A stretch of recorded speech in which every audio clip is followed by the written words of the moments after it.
বলছি সোনাদা চা খাও, সোনাদা চা দাও, চা খেতে খেতে তোমার কথা বলবে। বলছি কি হলো ব্যাপারটা, সার্জেনের ব্যাপারটা? এটা হলো আমরা খালকিয়া চৌরাস্তা মোড়ে আচ্ছা একটা সার্জেন রাস্তা ক্রসিং করার আগে আচ্ছা ও উল্টো দিকে এসে আমার ফ্রন্টে পড়ে আছে। আচ্ছা আমি ছোটোখাটো মানুষ, আমি কোনো রকম ব্রেকটা ডবল টাকা 2 টাকার ব্রেক একসঙ্গে ধরে আমি নেমেছি, আটকে দিয়েছি।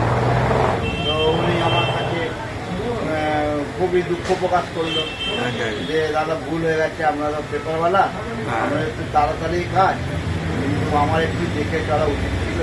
আমি বাসটাকে ধরবো বলে লং সাইডে এসছে, ওই জন্য আমি তাড়াতাড়ি করে, তারপর আমার সাইকেলে হাওয়া নেই, এই যে এখানটা দাঁড়িয়ে পড়লাম, হাওয়াটা দেবো দিয়ে বেরোবো।